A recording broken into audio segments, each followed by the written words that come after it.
Hello friend, welcome to my YouTube channel. आज मैं आपको बताने वाला हूँ अयोध्या आज भी झेल रही है सीता माता का श्राप। इस वजह से अयोध्या में छाई थी वीराना। वीडियो को जानने के लिए वीडियो के अंत तक बने रहे। अयोध्या में भगवान राम को फिर से प्रतिष्ठित कर दिया गया है। लोगों का मानना है कि अयोध्या में उनकी वापसी लगभग 500 साल से की संघर्षों की बाद हुई है, लेकिन अयोध्या वासियों का मानना है कि इससे पहले भी माता सीता का श्राप अयोध्या का बर्बाद कर रहा था। वह यह अंदेशा लगा रहे थे कि राम भगवान की पुनः स्थापित हो जाने से माता सीता की नाराजगी खत्म हो गई होगी।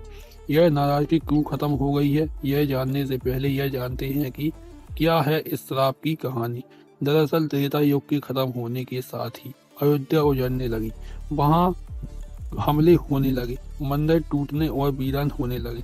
राम का जन्म स्थान होने के बावजूद अयोध्या नगरी धार्मिक स्थल के रूप में वो स्थान ग्रहण नहीं कर पा रही थी जो इसे मिलना चाहिए। लोग अयोध्या की इस दशा को सीता का श्राप से जोड़ते हैं। अयोध्या नगरी का पौराणिक महत्व सबसे ज्यादा होने के बाद भी यह शहर उस तरह से अपनी पहचान नहीं बना पाया जो होनी चाहिए। सीता माता के उस श्राप की चर्चा होने लगी जो उन्होंने अयोध्या को दिया था। आइए जानते हैं क्या था यह श्राप और क्या थी इसकी वजह। अयोध्या में बीजेपी को मिली करारी शिकस्त के बाद अयोध्या के लोगों को पूरा देश कोस रहा है। कोई अयोध्या के लोगों को विश्वासघाती बोल रहा है तो कोई उन्हें गद्दार मान रहा है। अयोध्या में हनुमानगढ़ी के संत राजूदास जी ने अपने शहर के लोगों की कड़ी निंदा की है। अयोध्या में भगवान राम का मंदिर बनवाने के बाद बीजेपी का यहाँ हार जाना चर्चा का विषय तो है ही। इस बीच हम आपको ले चलते हैं पौराणिक काल और आपको बताते हैं कि उस श्राप के बारे में जो सीता माता ने अयोध्या और यहाँ के लोगों को दिया था। कहा जाता है कि सीता माता के इसी श्राप के कारण अयोध्या नगरी की कभी तरक्की नहीं हो पाई। हमेशा से यह शहर अभावों से जूझता रहा। आइए जानते हैं भगवान राम जब रावण को हराकर पत्नी सीता को लेकर अयोध्या लौटे तो उनके साथ क्या हुआ और आखिर किस वजह से सीता ने अयोध्या को श्राप दिया था।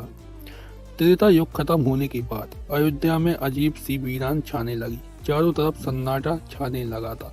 वहां हमले होने लगे थे, मंदिर टूटने लगे थे। भगवान राम की जन्म स्थली होने के बाद भी इस स्थान को वह पहचान नहीं मिल रही थी जो मिलनी चाहिए। अयोध्या की इस दुर्दशा को लोग सीता माता के श्राप से जोड़कर देखती हैं। वेदों और पुराणों में और तौर का वर्णन विस्तार से किया गया है।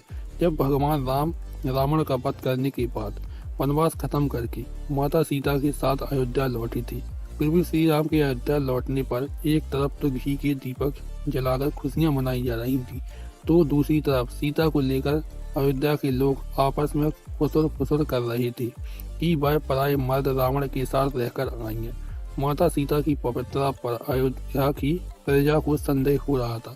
यह देखकर भगवान राम ने सीता का त्याग करने का फैसला किया। एक धोबी द्वारा तंज कसने पर फिर श्री राम ने माता सीता को त्यागने का निर्णय किया।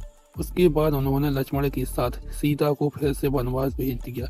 जब सीता माता को अयोध्या के लोगों की इस हरकत के बारे में पता चला तो वह क्रोध से भर गई। उन्होंने यह श्राप दिया कि जिस प्रकार अपने पति से दूर रहकर वह वनवास में खुश नहीं रह पाएंगे, उसी प्रकार से अयोध्या के लोग भी सदैव दुखी रहेंगे। अयोध्या सदैव उजड़ी रहेगी और यहाँ के लोग सदैव दरिद्र रहेंगे। कहते हैं कि सीता माता के श्राप का ही प्रभाव था कि महाभारत के युद्ध में रघुवंश के आखिरी राजा यानी प्रभु श्री राम के आखिरी वंशज राजा भरतदल की मृत्यु हो गई थी और उसके बाद अयोध्या नगरी हमेशा वीरान ही रही। अब जब अयोध्या के लोगों ने वहां राम मंदिर बनाने वाली बीजेपी को ही नकार दिया तो एक बार फिर अयोध्या के अस्तित्व पर सवाल उठाया जाने लगा कि क्या अब भी यह शहर माता सीता के श्राप का दंश झेल रहा है।